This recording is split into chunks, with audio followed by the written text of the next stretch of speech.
ಕ್ಲಿಯರಾ? ನಾವು will discuss about most important sonar. ನಾವು ಎಲ್ಲಾದ್ರ ಬಗ್ಗೆನೂ ಮಾತಾಡ್ಕೊಂಡು ಹೋಗ್ತಾ ಇದ್ದೀವಿ, ನಿಮ್ಮ ಆ ಸಿಲೆಬಸ್ನಲ್ಲಿ ಏನಿದೆ ಆ ಸಿಲೆಬಸ್ನಲ್ಲಿ ಇರೋ ಪ್ರಕಾರನೇ ನಾವು ಮಾತಾಡ್ಕೊಂಡು ಹೋಗ್ತಾ ಇರೋದು. ಅರ್ಥ ಆಗ್ತಿದೆಯಾ? ಸಿಲೆಬಸ್ನ ಪ್ರಕಾರನೇ ಮಾತಾಡ್ಕೊಂಡು ಹೋಗ್ತಾ ಇರೋದು. ಆ ಸಿಲೆಬಸ್ನಲ್ಲಿ ಸೋನಾರು ಇದೆ. ಸೊ ಹಾಗಾಗಿ ಸೋನಾರ್ನ ಬಗ್ಗೆ ಮಾತಾಡ್ಕೊಂಡು ಹೋಗ್ತಾ ಇದ್ದೀನಿ. ಸೊ ಸೋನಾರ್ನ ಬಗ್ಗೆ ಮಾತಾಡಿ ಡಾಪ್ಲರ್ ಎಫೆಕ್ಟ್ ಒಂದು ಬಾಕಿ ಇದೆ, ಅದನ್ನು ಮಾತಾಡಿದ್ರೆ ಅಲ್ಲಿಗೆ ನಿಮ್ಮ ಆಸುಲೇಷನ್ಸ್ ಆ್ಯಂಡ್ ವೇವ್ಸ್ ಕಂಪ್ಲೀಟ್ ಆಗುತ್ತೆ. ಸೊ ಮತ್ತು ಇನ್ನೊಂದು ಪಾಯಿಂಟ್ ಹೇಳಕ್ಕೆ ಇಷ್ಟಪಡ್ತೀನಿ. ಆಗಲೇ 1 ವೀಕ್ ಕ್ಲಾಸ್ನ ನಾನು ಈಗಾಗಲೇ ಶೆಡ್ಯೂಲ್ ಮಾಡಿದ್ದೀನಿ, ಹೋಗಿ ನೋಡ್ಕೊಂಬಿಡಿ. 1 ವೀಕ್ ಕ್ಲಾಸ್ದು ಶೆಡ್ಯೂಲ್ ಆಗಿಬಿಟ್ಟಿದೆ, ಪೂರ ಶೆಡ್ಯೂಲ್ ಆಗಿಬಿಟ್ಟಿದೆ.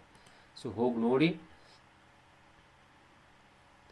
ಸೊ ನೆಕ್ಸ್ಟ್ ಇದಾದ ಮೇಲೆ ಶನಿವಾರ ಭಾನುವಾರದಲ್ಲಿ ಮಧ್ಯದಲ್ಲಿ ಒಂದು ಕಮರ್ಷಿಯಲ್ ಮ್ಯಾಥಮೆಟಿಕ್ಸ್ದು ಒಂದು ಕ್ಲಾಸ್ ಬಾಕಿ ಇದೆ, ಅದನ್ನು ಮಾಡ್ಕೊಂಡು ಮುಗಿಸ್ಕೊಡ್ತೀನಿ. ಅದರ ಜೊತೆಗೆ ಇನ್ಯಾವ್ದು ಮಾಡಬೇಕು ಅಂದ್ಕೊಂಡೆ, ಸೆಟ್ಸ್ದೊಂದು ಬಾಕಿ ಇದೆ, ಲಾಸ್ಟ್ ಟಾಪಿಕ್ಕು, ಅದನ್ನೊಂದು ಮಾಡಬೇಕು ಅಂತ ಅಂದ್ಕೊಂಡಿದ್ದೀನಿ ಶನಿವಾರ ಭಾನುವಾರದೊಳಗೆ. ಆಮೇಲೆ ಕೋಆರ್ಡಿನೇಟ್ ಜಿಯೋಮೆಟ್ರಿಲಿ ಒಂದು ಬಾಕಿ ಇದೆ, ಅದನ್ನೊಂದು ಮಾಡ್ಕೊಡ್ಬೇಕು ಅಂದ್ಕೊಂಡಿದ್ದೀನಿ. ಈ 3 ಬಾಕಿ ಇರೋದು, ಈ 3 ಬಾಕಿನ ಮಾಡ್ಕೊಡ್ತೀನಿ. ಇದ್ರ ಮಧ್ಯದಲ್ಲಿ ಯಾವ್ದಾದ್ರು ಬಾಕಿ ಇತ್ತು ಅಂದರೆ ನನಗೆ ಹೇಳ್ಬಿಡಿ, ನಾನು ಅದನ್ನು ಮಾಡ್ಕೊಡ್ತೀನಿ. ಅದು ಶನಿವಾರ ಭಾನುವಾರದೊಳಗೆ ಈ 3 ಕಂಪ್ಲೀಟ್ ಆಗುತ್ತೆ. ಅದಾದಮೇಲೆ ಅದರ ಜೊತೆಗೇ ಫಿಸಿಕ್ಸು ಹೊಸ ಚಾಪ್ಟರ್ ಸ್ಟಾರ್ಟ್ ಆಗುತ್ತೆ, that is electricity and magnetism. ಅದಾದಮೇಲೆ ಆಪ್ಟಿಕ್ಸ್ ಮಾಡ್ತೀನಿ, ಆಪ್ಟಿಕ್ಸ್ ಲೈಟ್ಸ್ ಮಾಡ್ತೀನಿ. ಅದಾದಮೇಲೆ ಥರ್ಮೋಡೈನಮಿಕ್ಸ್ ಮಾಡ್ತೀನಿ. ಅದಾದಮೇಲೆ ಥರ್ಮೋಡೈನಮಿಕ್ಸ್ ಆದಮೇಲೆ ನೆಕ್ಸ್ಟ್ ಉಳಿದಿರೋದು ಮ್ಯಾಟರ್ಸಿನ ಫ್ಲೂಯಿಡ್, ಅದನ್ನು ಮಾತಾಡ್ತೀನಿ. ಅದು ಮಾತಾಡಿದ್ರೆ ಐ ಥಿಂಕ್ ಎಲ್ಲ ಮುಗೀತು ಅಂದ್ಕೊಳ್ತೀನಿ. ಇಲ್ಲ, ಇನ್ನೊಂದಿದೆ, ವರ್ಕ್ ಎನರ್ಜಿ ಆ್ಯಂಡ್ ಪವರ್, ಅದೊಂದಿದೆ. ಅಲ್ಲಿಗೆ ನಿಮ್ಮ ಒಂದು ಚಾಪ್ಟರ್ಸು ನಿಮಗೆ ಕೊಟ್ಟಿರೋ ಸಿಲೆಬಸ್ ಪ್ರಕಾರ ಎಲ್ಲವೂ ಕೂಡ ಕಂಪ್ಲೀಟ್ ಆಗುತ್ತೆ. ಜೊತೆಯಾಗಿ ಮ್ಯಾಥ್ಸ್ನು ಕೂಡ ಮಾಡ್ಕೊಂಡು ಹೋಗ್ತೀನಿ. ಸರಿನಾ? ಕ್ಲಿಯರಾ?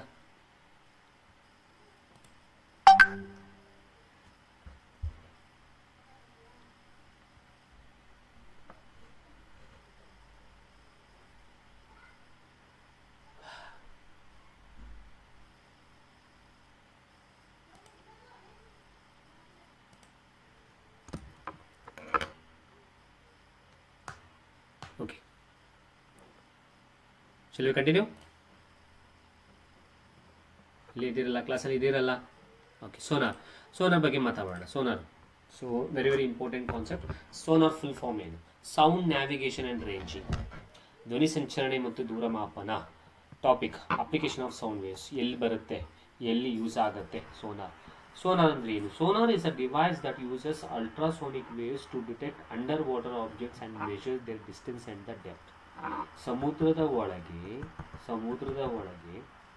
ಈಗ ಶಿಪ್ ಇಲ್ಲಿ ಹೋಗ್ತಾ ಇರುತ್ತೆ ಅಂತ ಅಂದ್ಕೊಳ್ಳಿ. ಈ ಶಿಪ್ನಲ್ಲಿ ಒಂದು ಮಿಷಿನ್ ಇರುತ್ತೆ.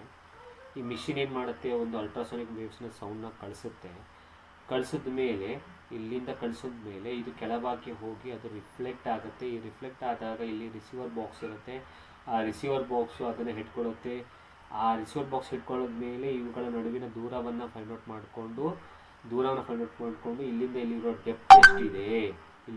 ಡೆಪ್ತ್ ಎಷ್ಟಿದೆ ಅನ್ನೋದನ್ನು ನಾವು ಐಡೆಂಟಿಫೈ ಮಾಡಬಹುದು. ಅದನ್ನೇ ನಾವು ಮಾತಾಡ್ತಾ ಇರೋದು. ಮತ್ತು ಅಂಡರ್ ವಾಟರ್ ಆಬ್ಜೆಕ್ಟ್ಸ್ನ ಫೈಂಡ್ ಔಟ್ ಮಾಡೋದಕ್ಕೆ, ಡಿಸ್ಟೆನ್ಸ್ನ ಫೈಂಡ್ ಔಟ್ ಮಾಡೋದಕ್ಕೆ, ಡೆಪ್ತು ಆಳವನ್ನು ಫೈಂಡ್ ಔಟ್ ಮಾಡೋದಕ್ಕೆ ಎಲ್ಲವೂ ಕೂಡ ಯೂಸ್ ಮಾಡುವಂಥ ಡಿವೈಸೇ ಸೋನಾರ್. ಮತ್ತು ಸೋನಾರ್ ಹೆಂಗೆ ವರ್ಕ್ ಮಾಡುತ್ತೆ ಅನ್ನೋದನ್ನು ಇಲ್ಲಿ ನಾನು ಹೇಳಿದ್ದು. ಸೋನಾರ್ ಹೆಂಗೆ ವರ್ಕ್ ಮಾಡುತ್ತೆ ಅರ್ಥ ಆಗ್ತಿದೆಯಾ? ಸೊ ಕೆಳಗೆ ಯಾವುದನ್ನು ಯೂಸ್ ಮಾಡಿಕೊಂಡು, ಶ್ರವಣಾತೀತ ತರಂಗವನ್ನು ಯೂಸ್ ಮಾಡಿಕೊಂಡು. ಅರ್ಥ ಆಗ್ತಿದೆಯಾ? ಕ್ಲಿಯರಾ point? Sound navigation and ranging, it works mainly in the principle of reflection of sound waves.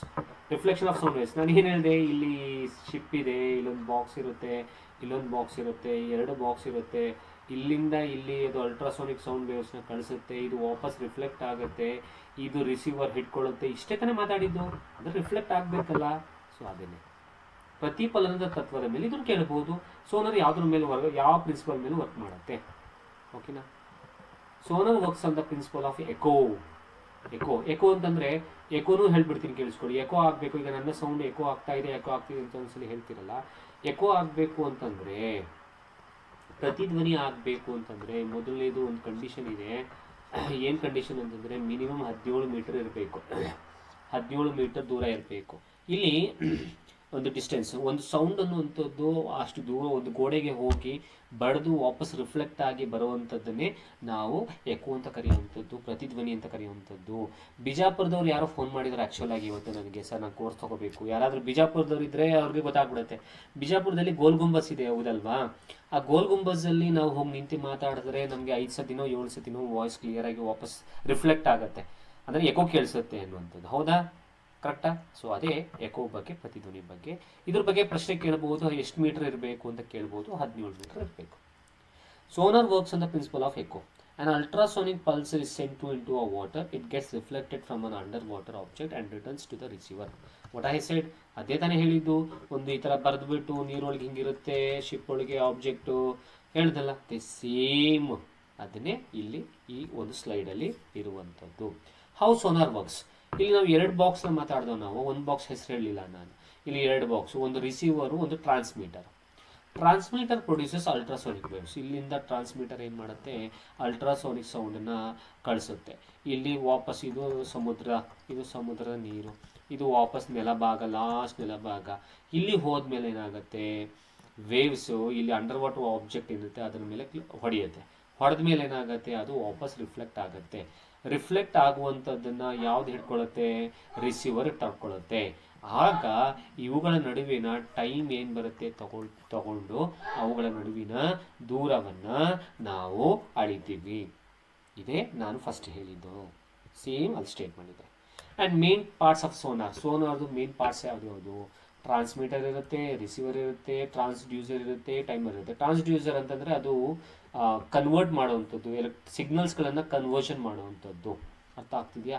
And display calculator ಇರುತ್ತೆ, ಪ್ರಸಾರಕ ಇರುತ್ತೆ, ಗ್ರಾಹಕ ಇರುತ್ತೆ, ಟ್ರಾನ್ಸ್ಡ್ಯೂಸರ್ ಇರುತ್ತೆ, ಟೈಮರ್ ಇರುತ್ತೆ, ಗಣಕ ಇರುತ್ತೆ, ಅಂದರೆ ಕ್ಯಾಲ್ಕುಲೇಟ್ ಮಾಡುವಂಥದ್ದು. ಟ್ರಾನ್ಸ್ಡ್ಯೂಸರ್ ಅಂದರೆ ಏನು ಹಾಗಾದರೆ? ಆ transducer convert electrical energy into ultrasonic sound energy and also converts reflected ultrasonic waves into electric signals. ನಾನು ಏನು ಹೇಳಿದೆ, ಕನ್ವರ್ಟ್ ಮಾಡುತ್ತೆ. ಅದೇ ಇದು ಇದೆ ಇಲ್ಲಿ, ನಮ್ಗೆ ಏನು ನಾನು ಹೇಳ್ತಾ ಇದ್ದೀನಿ ಅದನ್ನೇ ಇಲ್ಲಿ ನಾವು ಮಾತಾಡ್ತಾ ಇರುವಂಥದ್ದು. ಹೌದಾ? ಎಲೆಕ್ಟ್ರಿಕ್ ಎನರ್ಜಿಯನ್ನು ಕನ್ವರ್ಟ್ ಮಾಡಿ, ಸೌಂಡ್ ಎನರ್ಜಿಯ ಕನ್ವರ್ಟ್ ಮಾಡಿ ಹೋಗಿ ರಿಫ್ಲೆಕ್ಟ್ ಆದಮೇಲೆ, ಪ್ರತಿಫಲನ ಆದಮೇಲೆ ಪುನಃ ಅದನ್ನು ವಿದ್ಯುತ್ ಸಂಕೇತಗಳಾಗಿ ಪರಿವರ್ತನೆ ಮಾಡುವಂಥದ್ದು, ಎಲೆಕ್ಟ್ರಿಕ್ ಸಿಗ್ನಲ್ಸ್ ಆಗಿ ಪರಿವರ್ತನೆ ಮಾಡುವಂಥದ್ದು. ಅರ್ಥ ಆಗ್ತಿದೆಯಾ ಸರ್? ವಿದ್ಯುತ್ ಶಕ್ತಿಯನ್ನು ಅಲ್ಟ್ರಾಸೋನಿಕ್, ಆಮೇಲೆ ಪ್ರತಿಫಲಿತ ಅಲ್ಟ್ರಾಸೋನಿಕ್ಕಿಂದ, ಶ್ರವಣಾತೀತದಿಂದ ಪುನಃ ವಿದ್ಯುತ್ ಸಂಕೇತಗಳಾಗಿ. Next, this is very very important, applications of sonar. So measuring the depth of the sea, ಸಮುದ್ರದ ತಳಭಾಗದಲ್ಲಿರುವಂತಹ ಆಳವನ್ನು ಅಳೆಯೋದಕ್ಕೆ. ಡಿಟೆಕ್ಟಿಂಗ್ ಸಬ್ಮೆರೀನ್ಸ್, ಯಾವುದಾದ್ರೂ ನೀರಿನ ಒಳಗೆ ಸಬ್ಮೆರೀನ್ಸು ಬೇರೆ ದೇಶದವರು ಸಬ್ಮೆರೀನ್ನ ಕಳಿಸಿ ಯುದ್ಧ ಮಾಡೋಕ್ಕೆ ಬರ್ತಾ ಇತ್ತು ಅಂತಂದರೆ ಆ ಸಬ್ಮೆರೀನ್ನ ಫೈಂಡ್ ಔಟ್ ಮಾಡೋದಕ್ಕೆ. ಜಲಾಂತರ್ಗಾಮಿಗಳನ್ನು ಪತ್ತೆ ಹಚ್ಚೋದಕ್ಕೆ. ಇದು ಇಂಪಾರ್ಟೆಂಟು, ಇದ್ರ ಬೇಸ್ ಮೇಲೆ ಪ್ರಶ್ನೆ ಇರುತ್ತೆ, ಖಂಡಿತವಾಗ್ಲೂ ಒಂದು ಪ್ರಶ್ನೆ ಬರುತ್ತೆ. ನನ್ನ ಮಾತನ್ನು ತಲ್ಲಿಟ್ಕೊಳ್ಳಿ, ಖಂಡಿತವಾಗ್ಲೂ ಸೋನಾರ್ ಮೇಲೆ ಅಥವಾ ಡಾಪ್ಲರ್ ಎಫೆಕ್ಟ್ ಮೇಲೆ ಒಂದು ಪ್ರಶ್ನೆ ಇರುತ್ತೆ ನಿಮಗೆ. ಕೊಡಲೇಬೇಕು, ಅವರು ಕೊಡಲೇಬೇಕು, ಕೊಡ್ತಾರೆ. ನೋಡ್ಕೊಳ್ಳಿ, ಎಕ್ಸಾಮ್ ಮುಗಿದ್ಮೇಲೆ ನಾನು ನೆನೆಸ್ಕೋತೀರಾ, ಖಂಡಿತವಾಗ್ಲೂ ನೆನೆಸ್ಕೋತೀರಾ, ಸೋನಾರ್ ಕೊಟ್ಟೆ ಕೊಡ್ತಾರೆ. This is very very important, 101% ಕೊಡ್ತಾರೆ. ಓಕೆನಾ? ಡನ್ನಾ? ಸರಿ, ಮಾತಾಡೋಣ. ಇನ್ನೇನು ಮಾತಾಡ್ತಿದ್ದು? ಹಾಂ, ಡಿಟೆಕ್ಟಿಂಗ್ ಅಂಡರ್ ವಾಟರ್ ರಾಕ್ಸ್, ನೀರಿನೊಳಗಿರುವ ಬಂಡೆಗಳನ್ನು ಪತ್ತೆ ಹಚ್ಚೋದಕ್ಕೆ. ಡಿಟೆಕ್ಟಿಂಗ್ ಅಂಡರ್ ವಾಟರ್ ರಾಕ್ಸ್ ಆಯಿತು. ಫೈಂಡಿಂಗ್ ಸನ್ಕೆನ್ ಶಿಪ್ಸ್, ಅಂದರೆ ಮುಳುಗಿದ ಹಡಗಳನ್ನು ಪತ್ತೆ ಹಚ್ಚಿಕೆ. ಟೈಟಾನಿಕ್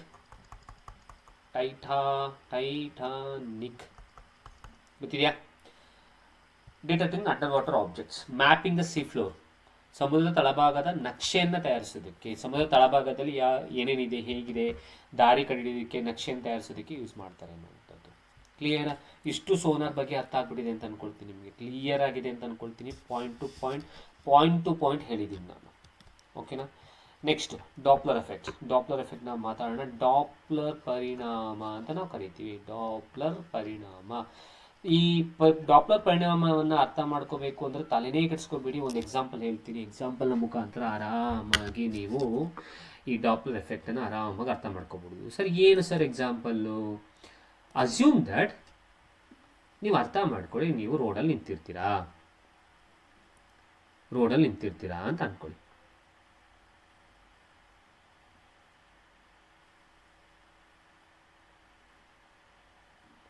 ಓಕೆ, ಹೇಳಿ ಏನು ರೋಡಲ್ಲಿ ಇರ್ತೀರಾ ಅಂತ ಅನ್ಕೊಳ್ಳಿ. ಫಾರ್ ಎಕ್ಸಾಂಪಲ್ ರೋಡಲ್ಲಿ ನಿಂತಿರ್ಬೇಕಾದ್ರೆ ಒಂದು ಆಂಬುಲೆನ್ಸ್ ಸೌಂಡ್ ಆಯಿತು ಅಂತ ಅನ್ಕೊಳ್ಳಿ. ಆಂಬುಲೆನ್ಸ್ ಸೌಂಡ್ ಆಯಿತು ಅಂತ ಅನ್ಕೊಳ್ಳಿ. ಆಂಬುಲೆನ್ಸ್ ಸೌಂಡ್ ಆಗುವಂಥ ಸಂದರ್ಭದಲ್ಲಿ ಫಸ್ಟ್ ಆಂಬುಲೆನ್ಸ್ ಸೌಂಡ್ ಹಿಂಗೆ ಕೇಳಿಸುತ್ತೆ ನಿಮಗೆ, ಸ್ವಲ್ಪ ಕಡಿಮೆ ಕೇಳಿಸುತ್ತೆ. ಕಡಿಮೆ ಕೇಳಿಸ್ತಾ ಮುಂದೆ ಬಂದಂಗೆ ಆಂಬುಲೆನ್ಸ್ ಬಂದಂಗೆ ಸ್ವಲ್ಪ ಜಾಸ್ತಿ ಆಗುತ್ತೆ. ಆಂಬುಲೆನ್ಸ್ ನಿಮ್ಮ ನೇರಕ್ಕೆ ಬರುತ್ತೆ, ಫುಲ್ ಜಾಸ್ತಿ ಸೌಂಡ್ ಇರುತ್ತೆ. ಆಮೇಲೆ ಆಂಬುಲೆನ್ಸ್ ನಿಮ್ಮ ಮುಂದಕ್ಕೆ ಹೋಗುತ್ತೆ.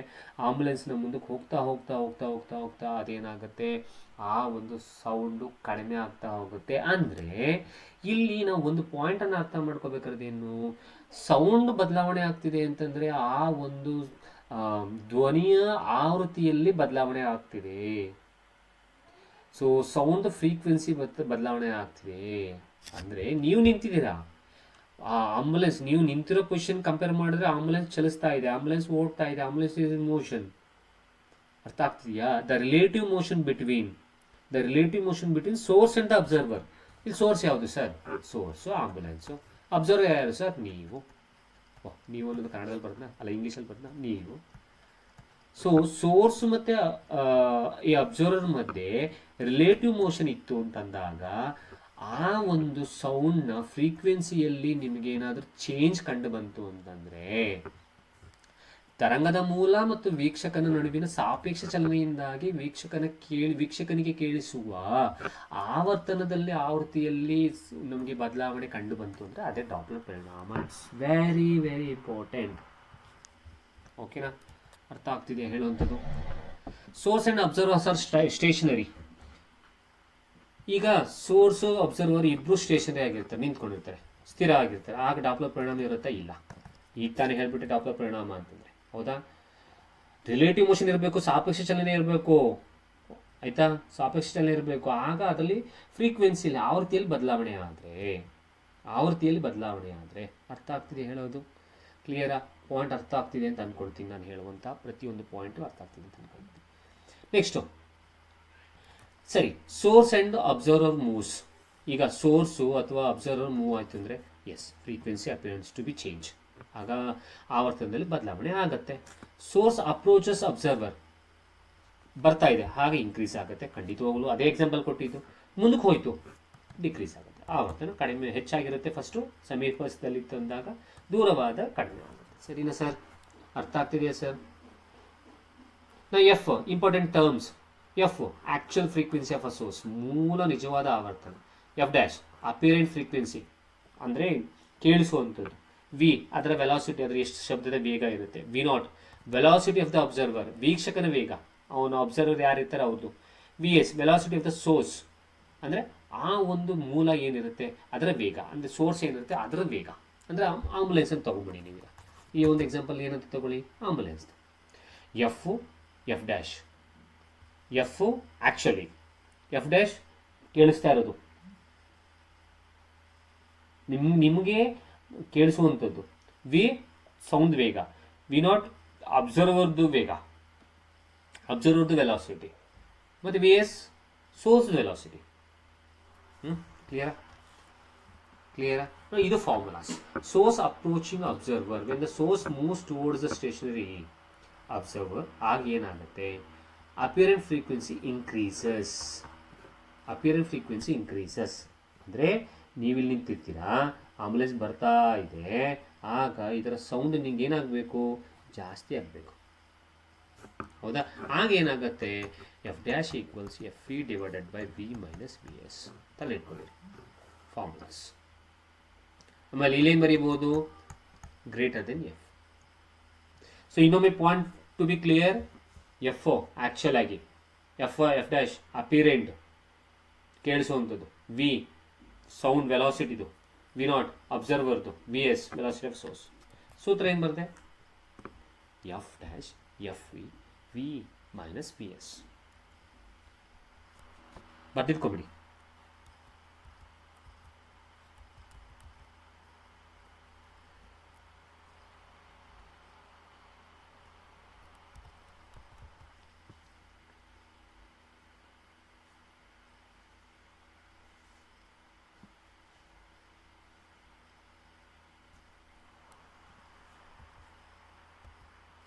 ಎಲ್ಲೋಯ್ತಿದ್ದು? Next source moving away. ಅಂದರೆ ಈಗ ವೀಕ್ಷಕನಿಂದ ದೂರ ಸರಿತಾ ಇತ್ತು ಅಂತಂದಾಗ ಎಫ್ ಡ್ಯಾಶ್ ಲೆಸ್ ಇದೆ, ಆಗ formula F dash F V divided by V plus V S. See formula ಒಂದೇ, ಇದು ಇದು ಶಿಟ್ ಇದು ಒಂದು, ಇದು ಬರುವಂಥ ಸಂದರ್ಭದಲ್ಲಿ, ಇದು ಹೋಗುವಂಥ ಸಂದರ್ಭದಲ್ಲಿ. ಸಾರಿ, ನೀಟಾಗಿ ಬರ್ದಿಲ್ಲ. ಕ್ಲಿಯರಾ? F dash F V divided by V minus V S first and V plus V S. ಸರಿನಾ? And observer moving towards the source. ಈಗೇನಾಗುತ್ತೆ, ವೀಕ್ಷಕನು ಆ ಸೋರ್ಸ್ ಕಡೆಗೆ ಚಲಿಸ್ತಿದ್ದಾಗ ಆಗ F dash F V plus V naught divided by V. ಇಲ್ಲಿ F dash ಅನ್ನೋದು greater than F. ಕ್ಲಿಯರಾ? ಇದೆಲ್ಲವೂ ಇಂಪಾರ್ಟೆಂಟ್ ಆಗಿರುತ್ತೆ. ಸೊ ಜನರಲ್ ಫಾರ್ಮುಲಾ ಇದು. This is called a general formula, Doppler effect. Plus or minus ಅದು.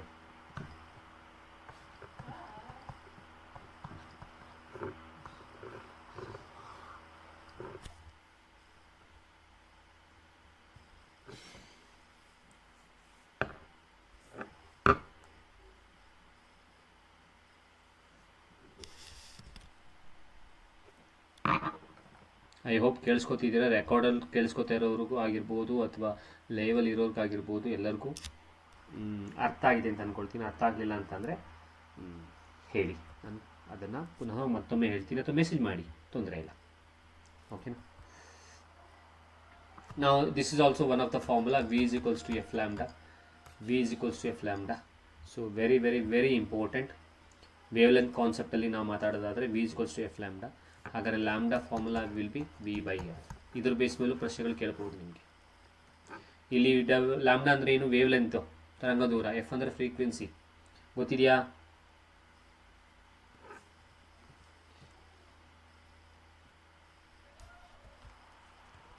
ನಾವು ಡಾಪ್ಲರ್ ಎಫೆಕ್ಟ್ ಇನ್ ಸೌಂಡ್. ಶಬ್ದದಲ್ಲಿ Doppler ಪರಿಣಾಮ.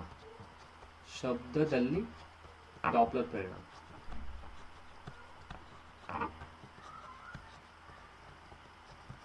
Okay. And ambulance approaches a stationary observer. Okay, same ನಾನು ಎಕ್ಸಾಂಪಲ್ನ ಮಾತಾಡಿದ್ದೀನಿ. ಸೇಮ್ ನಾನು ಫಸ್ಟ್ ಎಕ್ಸಾಂಪಲ್ ಏನು ಹೇಳಿದೆ ಅದೇ ಎಕ್ಸಾಂಪಲ್ ಇಲ್ಲಿ ಕೊಟ್ಟಿರುವಂಥದ್ದು ಆಂಬುಲೆನ್ಸ್ ಬಗ್ಗೆ. And real of examples, ambulance siren ಆಗಿರ್ಬೋದು, ಟ್ರೈನ್ ವಿಷಲ್ ಆಗಿರ್ಬೋದು, ವೆಹಿಕಲ್ ಹಾರ್ನ್ ಆಗಿರ್ಬೋದು, ಏರ್ಕ್ರಾಫ್ಟ್ ಸೌಂಡ್ ಆಗಿರ್ಬೋದು, ಆಸ್ಟ್ರಾನಮಿಕಲ್ ಅಬ್ಸರ್ವೇಷನ್ ಆಗಿರ್ಬೋದು, ಪೊಲೀಸ್ ರಡಾರ್ ಆಗಿರ್ಬೋದು, ಮೆಡಿಕಲ್ ಡಾಪ್ಲರ್ ಅಲ್ಟ್ರಾಸೌಂಡ್ ಆಗಿರ್ಬೋದು. ಇದೆಲ್ಲ ರಿಯಲ್ ಲೈಫ್ ಎಕ್ಸಾಂಪಲಲ್ಲಿ ಇರುವಂಥದ್ದು. In Doppler effect on astronomy, ಅದನ್ನು ನಾವು ಮಾತಾಡೋದಾದರೆ, to study the motion of a stars and galaxies. No this is also very very important.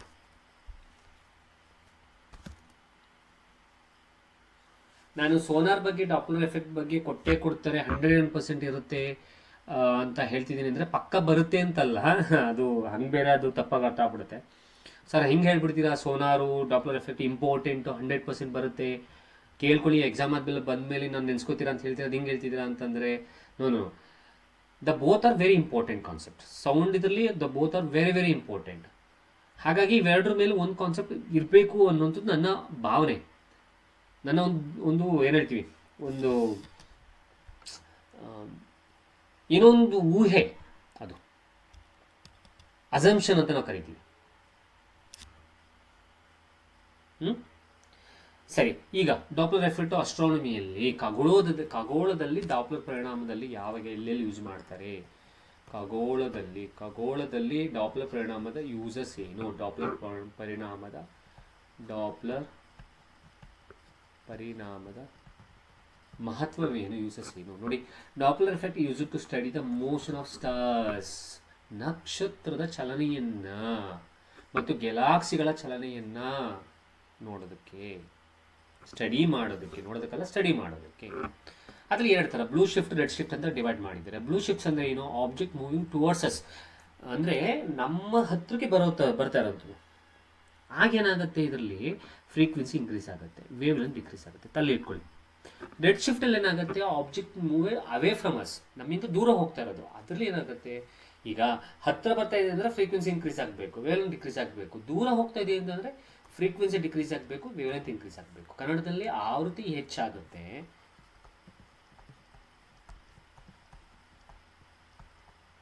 ಇದು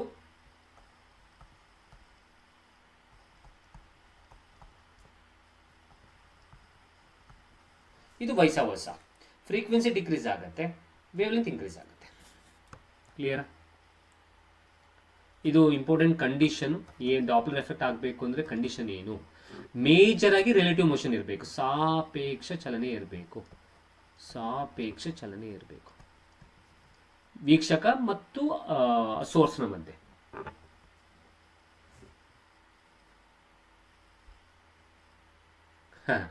Doppler effect is due to relative motion, not simply motion of the source alone. Clear? ಇದು limitation ಬಗ್ಗೆ ಮಾತಾಡೋದಾದ್ರೆ important points as well as limitation. Doppler effect occurs for sound, light and other waves. Doppler effect, Doppler ಪರಿಣಾಮ ಆಗುವಂಥದ್ದು ಸೌಂಡಲ್ಲಿ, ಶಬ್ದದಲ್ಲಿ. Okay, ಬರ್ಬಿಡಿ ಶಬ್ದ. ಇದ್ಯಾಕೋ ನಮ್ಮ ಇವರು ಬೈಬೇಕು ಯಾರಿಗೆ?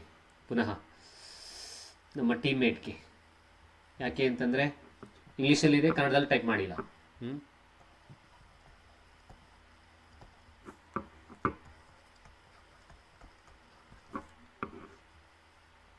ಕ್ಲಿಯರಾ? And for sound the motion is considered relative to the medium. ಸೌಂಡ್ಗೆ, ಶಬ್ದಕ್ಕೆ ನಾವು ಇಲ್ಲಿ ಸಾಪೇಕ್ಷ ಚಲನೆಯನ್ನು ಇನ್ ದ ಮೀಡಿಯಂ ನಾವು ಕನ್ಸಿಡರ್ ಮಾಡ್ತೀವಿ. ಫಾರ್ ಲೈಟ್ಗೆ ಡಾಪ್ಲರ್ ಶಿಫ್ಟ್, ರೆಡ್ ಶಿಫ್ಟ್ ನೀನು ಹೇಳಿದೆ, ಮಾತಾಡಿದೆ ನಾನು ಈಗ.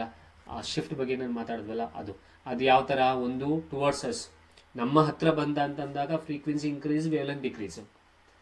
ನಮಗೆ ದೂರ ಹೋಗ್ತೀವಿ ಅಂತಂದರೆ ಫ್ರೀಕ್ವೆನ್ಸಿ ಡಿಕ್ರೀಸ್, ವೇವ್ಲೆಂತ್ ಇನ್ಕ್ರೀಸ್. ಓಕೆನಾ? ಮೊದಲನೇದು ಏನದು? ಇನ್ಫ್ರಾಸಾನಿಕ್.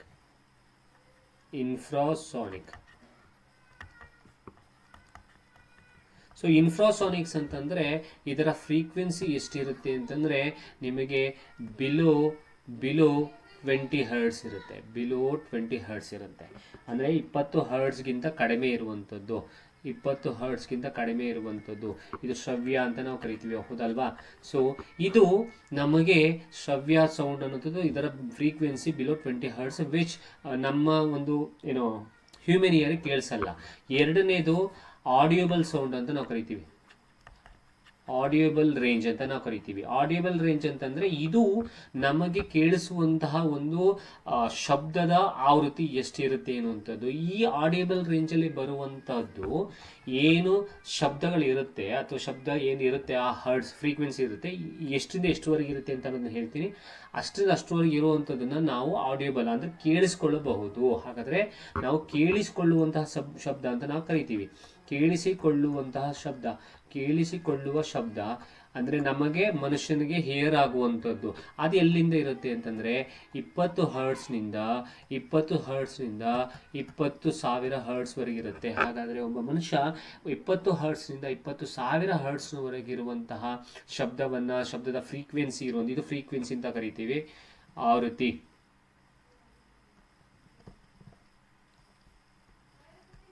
ಅಂದರೆ 20 ಹರ್ಟ್ಸ್ನಿಂದ 20,000 ಹರ್ಟ್ಸ್ವರೆಗಿರುವಂಥ ಫ್ರೀಕ್ವೆನ್ಸಿ ಇರುವಂಥ ಸೌಂಡನ್ನು ಒಬ್ಬ ಮನುಷ್ಯ ಕೇಳಿಸ್ಕೊಳ್ತಾನೆ ಅನ್ನುವಂಥದ್ದು.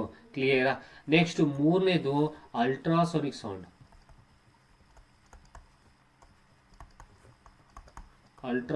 ಸೌಂಡ್. ಇದು ಎಷ್ಟಿರುತ್ತೆ ಅಂತಂದರೆ ಮೋರ್ ದೆನ್ 20,000 ಹರ್ಟ್ಸ್.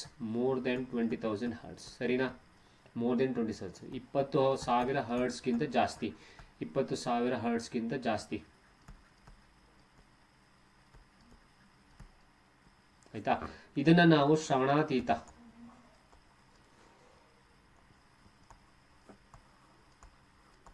ಕರೆಕ್ಟಲ್ಲ ಬರ್ತಿರೋದು? ಗುಡ್. ಶ್ರವ್ಯ, ನಾನು ಅದೇ ಬರ್ದಿದ್ದಲ್ವಾ? ಸರಿನಾ? ಕ್ಲಿಯರಾ? ಆ್ಯಂಡ್ ಮೋರೋವರ್ ಇಲ್ಲಿ ನಾವು ಅರ್ಥ ಮಾಡ್ಕೋಬೇಕಾಗಿರುವಂಥದ್ದು ಏನು ಅಂತಂದರೆ ಬಿಲೋ 20,000 ಹರ್ಟ್ಸ್ ಇರುವಂಥದ್ದು ನಾವು ಕೇಳಿಸ್ಕೊಳ್ಳೋಕ್ಕಾಗಲ್ಲ. ಆಯಿತಾ. ಮೋರ್ ದೆನ್ 20,000 ಹರ್ಟ್ಸ್ ಇತ್ತು ಅಂದರೆ ಕಷ್ಟ ನಮಗೆ, ಇಯರ್ ಬ್ಲಾಸ್ಟ್ ಆಗಿಬಿಡುತ್ತೆ. ನೀವು ಸೌಂಡ್ ಬಾಕ್ಸ್ ಹತ್ರ ಹೋಗಿ ನಿಂತ್ಕೊಂಡ್ಬಿಟ್ಟು ಕೇಳಿಸ್ಕೊಂಡ್ರೆ ಆಗುತ್ತಾ? ತುಂಬ ಹೈ ಪಿಚ್ ಇರೋ ವಾಲ್ಯೂಮ್ ಕೊಟ್ಬಿಟ್ರೆ ಕೇಳಿಸ್ಕೊಳಕ್ಕಾಗತ್ತೆ? ಇಲ್ಲ, ನಮಗೆ ಕೇಳಿಸ್ಕೊಳಕ್ಕಾಗುವಂಥದ್ದು ಇಷ್ಟೇ, 20 ಹರ್ಟ್ಸಿಂದ 20,000 ಹರ್ಟ್ಸ್ವರೆಗೆ ಇರುವಂಥದ್ದನ್ನು ಮಾತ್ರ ಕೇಳಿಸ್ಕೊಳ್ಳೋದಕ್ಕೆ ಸಾಧ್ಯ ಆಗುವಂಥದ್ದು. ಸರಿನಾ? ಈ 3 ಪಾಯಿಂಟು ಕೂಡ ಇಂಪಾರ್ಟೆಂಟ್. ಅದು ವರ್ಡ್ ಯಾರೋ ಹೇಳಿದ್ರು ನನಗೆ, ಆ್ಯಕ್ಚುಲಾಗಿ ನಾನು ಮರ್ತ್ಬಿಟ್ಟೆ, ಎಕ್ಸಾಕ್ಟ್ ಆಗಿರೋ ವರ್ಡ್ ಹೇಳಿದ್ರು ನನಗೆ.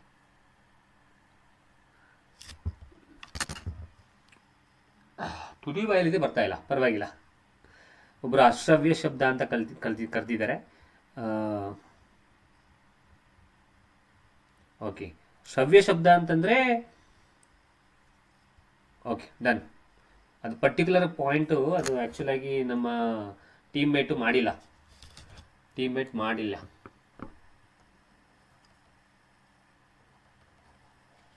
ಸೊ ಬರ್ದಿಟ್ಕೊಳ್ಳಿ, 3 ಕೂಡ important.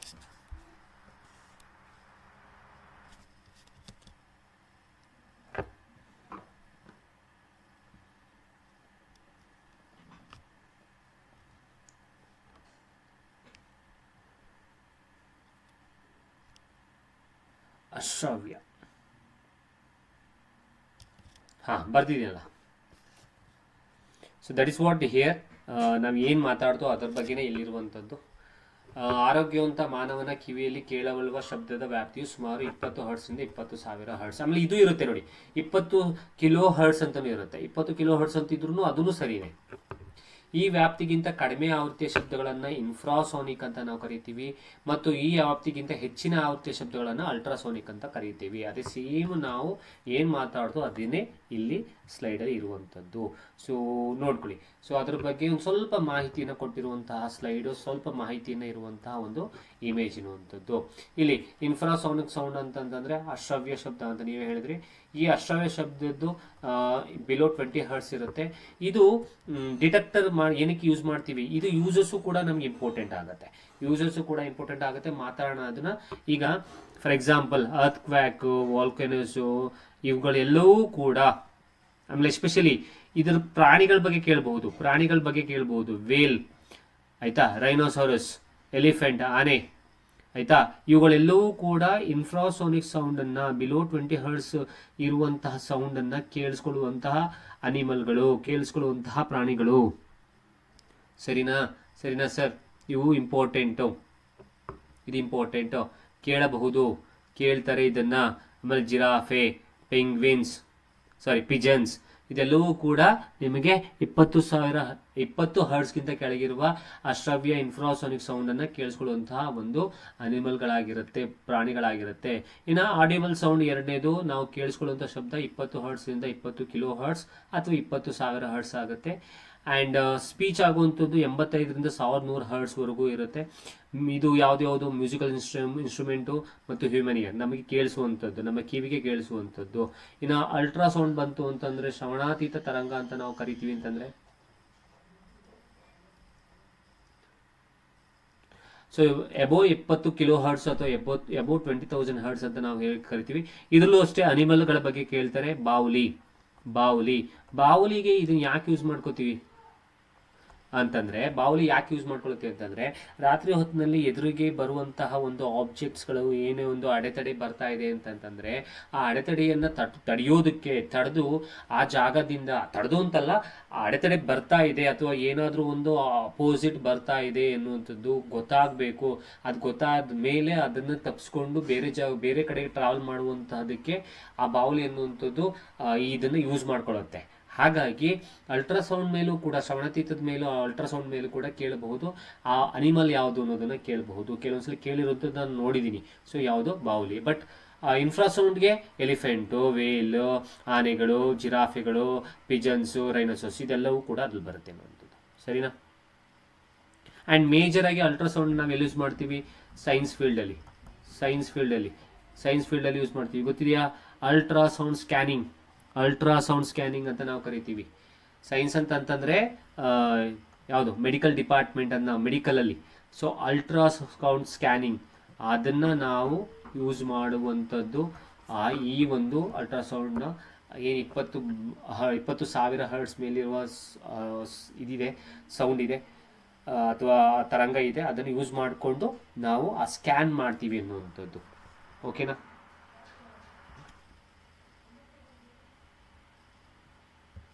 And the young child may hear 20 kilo hertz. So ಒಂದು ಚಿಕ್ಕ ಯಂಗ್ ಚೈಲ್ಡ್ ಅಂತ ನಾವು ಏನು ಹೇಳ್ತೀವಿ, ಆ ಹುಡುಗ ಎಲ್ಲಿವರೆಗೆ ಕೇಳಿಸ್ಕೋಬಹುದು ಅಂತಂದರೆ 20 ಕಿಲೋ ಹರ್ಟ್ಸ್ವರೆಗೂ ಕೇಳ್ಕೊಳ್ಬೋದು. A person of 40 perhaps to 15 15 kilo ಹರ್ಟ್ಸ್ವರೆಗೂ ಕೇಳ್ಕೋಬಹುದು. And person of 60 to 12 kilohertz or less. The lower limit changes little. ಅಂದರೆ ಇದರಲ್ಲಿ ವಯಸ್ಸಾದಂತೆ ನಾವು 20 ಕಿಲೋ ಹರ್ಟ್ಸ್ ಇರುವ ಶ್ರವಣದ ಮೇಲ್ಮಿತಿಯ ಕ್ರಮೇಣ ಕಡಿಮೆ ಆಗ್ತಾ ಹೋಗುತ್ತೆ ಅನ್ನುವಂಥದ್ದು. ಈ ಸ್ಥಿತಿಯನ್ನೇ ನಾವು ಈ ಒಂದು ವರ್ಡಿಂದ ಕರೀತೀವಿ. ಈ ಚಿಕ್ಕ ಮಗು ಅನ್ನುವಂಥದ್ದು 20 ಕಿಲೋ ಹರ್ಟ್ಸ್ವರೆಗೂ ಶಬ್ದವನ್ನು ಕೇಳಿಸ್ಕೊಳ್ಳುತ್ತೆ. ಮತ್ತು 40 ವರ್ಷದ ವ್ಯಕ್ತಿ ಬಹುಶಃ 15 ಕಿಲೋ ಹರ್ಟ್ಸ್ ಇದು ನಾವು ಅರ್ಥ ಮಾಡ್ಕೊಳ್ಳಿ, ಇದು ಕಿಲೋ ಹರ್ಟ್ಸ್ ನಾವು ಮಾತಾಡ್ತಾ ಇರುವಂಥದ್ದು.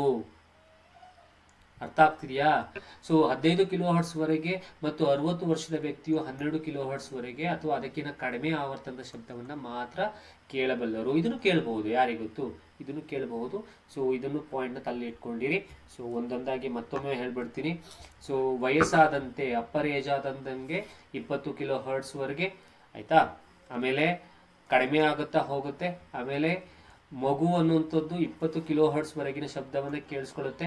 40 ವರ್ಷದ ವ್ಯಕ್ತಿ 15 ಕಿಲೋ ಹರ್ಟ್ಸು, 60 ವರ್ಷದ ವ್ಯಕ್ತಿ 12 ಕಿಲೋ ಹರ್ಟ್ಸ್ ಅನ್ನುವಂಥದ್ದು ಅಥವಾ ಅದಕ್ಕಿಂತ ಕಡಿಮೆ ಆವರ್ತನದ ಶಬ್ದವನ್ನು.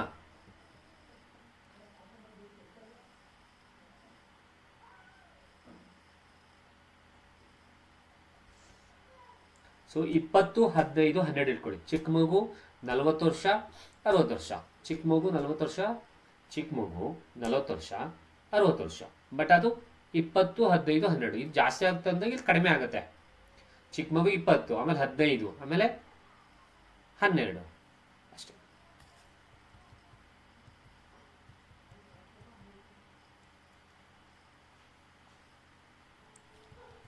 ಇನ್ನು ಲೌಡ್ನೆಸ್ ಬಗ್ಗೆ ಮಾತಾಡೋದಾದ್ರೆ, loudness is the sensation produce in the ear by the intensity of a sound ಅನ್ನ ಹೇಳ್ತೀವಿ. ಲೌಡ್ನೆಸ್ ಅಂತಂದ್ರೆ ಏನು ಅಂದ್ರೆ, that is called the sensation produce in the ear. ಈ ನಮ್ಮ ಇಯರ್ನ ಒಳಗೆ ಏನು ಸೆನ್ಸೇಷನ್ ಆಗುತ್ತೆ. ಈಗ ಫಾರ್ ಎಕ್ಸಾಂಪಲ್ ಲೌಡ್ ಆಗಿ ಕೂಗ್ಕೊಂತಾರೆ. ಈಗ ಫಾರ್ ಎಕ್ಸಾಂಪಲ್ ನನ್ನ ಮನೇಲಿ ಎಕ್ಸಾಂಪಲ್ ಹೇಳೋದಾದ್ರೆ, ನನ್ನ ಮನೇಲಿ ಮಗು ಏನಿದೆ, ನಮ್ಮ ಮಗು 2 ವರ್ಷದ ಮೇಲೆ, ಆಯ್ತು, ಅದನ್ನು ಹಾಗೆ ಬರಿತೀನಿ. ಕೇಳಿಸಿಕೊಳ್ಳುವಂಥ ಶಬ್ದವನ್ನು ಶ್ರವ್ಯ ಶಬ್ದ ಬರ್ಕೊಂಬಿಡಿ. ಇದು ಆಡಿಯಬಲ್ ರೇಂಜ್. ಯಾರೋ ಹೇಳಿದ್ರು ನನಗೆ, ಥ್ಯಾಂಕ್ ಯು ಫಾರ್ ದಟ್. ಇದು ಆಡಿಯಬಲ್. ಇನ್ನೊಂದು ಅಶ್ರವ್ಯ ಶಬ್ದ. ಇದು ಇನ್ಫ್ರಾಸಾನಿಕ್. ಸರಿನಾ?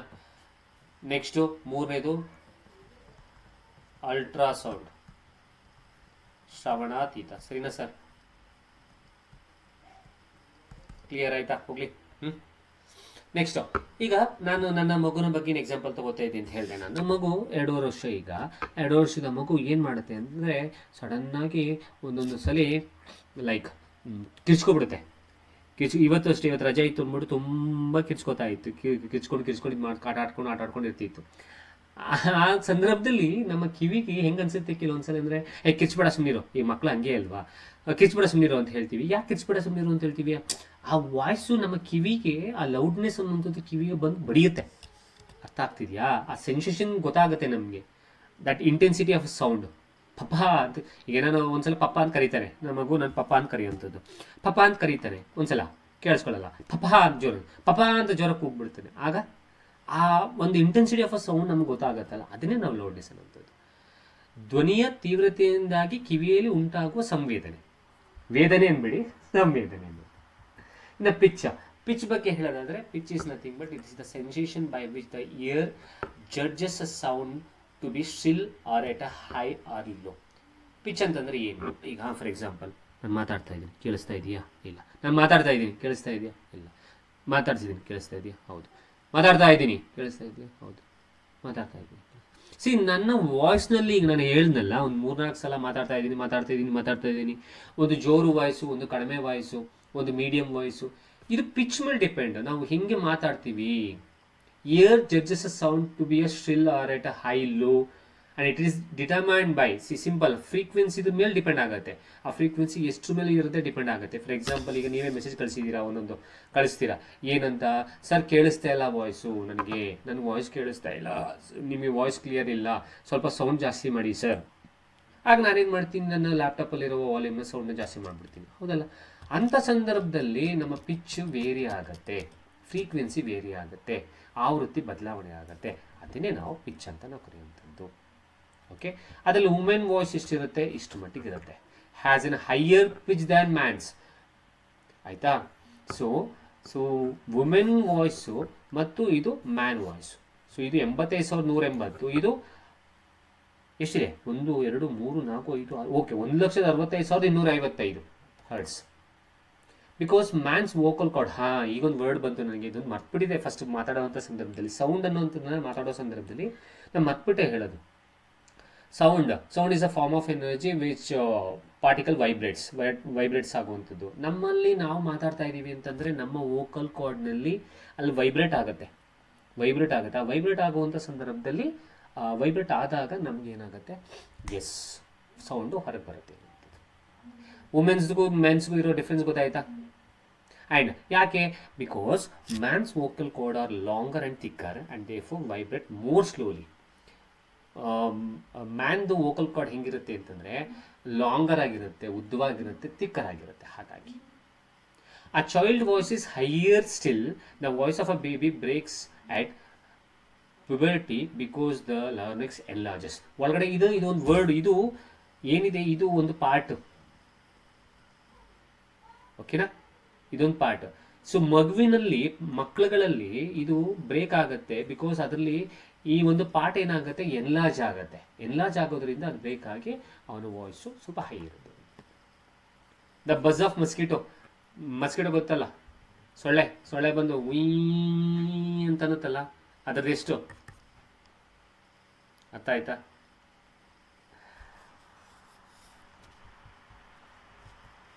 ಪುರುಷರ ಧ್ವನಿಗಿಂತ ಮಹಿಳಾ ಧ್ವನಿ ಜಾಸ್ತಿ ಇರುತ್ತೆ, ಎಷ್ಟು ಅಂತ ಹೇಳಿದ್ದೀನಿ ನಾನು. ಅಷ್ಟೇ. ಓಕೆ, ಅಲ್ಲಿಗೆ ಚಾಪ್ಟರ್ ಕ್ಲೋಸ್ ಆಗಿದೆ, ನಮ್ಮ ಆಸುಲೇಷನ್ಸ್ ಅಂಡ್ ವೇವ್ಸ್. ಸೊ ಅಲ್ಲಿಗೆ ನಮ್ಮ ನ್ಯೂ ಸಿಲೆಬಸ್ ಪ್ರಕಾರ ಏನಿದೆ ಅದನ್ನು ನಾನು ಆಪ್ನ ತರಗತಿಯಲ್ಲಿ ಮುಗಿಸ್ಕೊಟ್ಟಿದ್ದೀನಿ. ಕ್ಲಿಯರಾ? ನಾನು ಹೇಳಿಲ್ಲ ಥಿಯರಿ ಕ್ಲಾಸ್ನ ಮಾಡ್ತೀನಿ ಅಂದಮೇಲೆ ಖಂಡಿತವಾಗ್ಲೂ ಮಾಡ್ಕೊಡ್ತೀನಿ. ಡೋಂಟ್ ವರಿ ಅಬೌಟ್ ದ್ಯಾಟ್, ಖಂಡಿತವಾಗ್ಲೂ ಮಾಡ್ಕೊಡ್ತೀನಿ. ಆ್ಯಂಡ್ ಆ್ಯಪ್ನಲ್ಲಿ ಕೋರ್ಸ್ ಯಾರ್ಯಾರು ಬೈ ಮಾಡಿದ್ದೀರಾ ಅವರೆಲ್ಲರಿಗೂ ಕೂಡ ಏನು ಹೊಸ ಸಿಲೆಬಸ್ ಇದೆ, ಹೊಸ ಸಿಲೆಬಸ್ಗೆ ನೋಟ್ಸ್ ಕೂಡ ಕೊಟ್ಟಿದ್ದೀನಿ. ನಿಮ್ಗೆ ನೆನಪಿರ್ಬೋದು, ಹೊಸ ನೋಟ್ಸು, ಅದು ಆ್ಯಸ್ ಪರ್ ದ ಸಿಲೆಬಸ್ ಇರುವಂಥ ನೋಟ್ಸೇ ಕೊಟ್ಟಿದ್ದೀನಿ. ಜೊತೆಗೆ ಕ್ವಶನ್ ಬ್ಯಾಂಕ್ನ ಒದಗಿಸ್ಕೊಡ್ತಾ ಇದ್ದೀನಿ. ಜೊತೆಗೆ ನಾನು ಹೇಳ್ದಂಗೆ ಹೊಸ ಸಿಲೆಬಸ್ಸು ಏನೇನಿದೆ ಅದೆಲ್ಲವೂ ಕೂಡ ಪಾಠ ಥಿಯರಿ ಮಾಡ್ಕೊಡ್ತೀನಿ, ಪ್ಲಸ್ MCQs ಮಾಡ್ಕೊಡ್ತೀನಿ ಅಂತ ಹೇಳಿದ್ದೆ, ಇದನ್ನು ಮಾಡ್ಕೊಡ್ತಾ ಇದ್ದೀನಿ. And don't worry, I'll continue this and I'll finish the topics as well as ಎಷ್ಟಿದೆ ಅದೆಲ್ಲವನ್ನು ಮುಗಿಸ್ಕೊಡ್ತೀನಿ ಫಾರ್ ಶೋರ್. ಅದಾದಮೇಲೆ ಸ್ವಲ್ಪ ದಿನದಲ್ಲಿ ಮೇ ಬಿ ಒಂದು ತಿಂಗಳೊಳಗೆ ಅಂತ ನಾನು ಅಂದ್ಕೊಂಡಿದ್ದೀನಿ. ಅಷ್ಟರೊಳಗೆ ಆದಮೇಲೆ ನೆಕ್ಸ್ಟು ನಿಮಗೆ ರಿವಿಷನ್. ಓಕೆನಾ?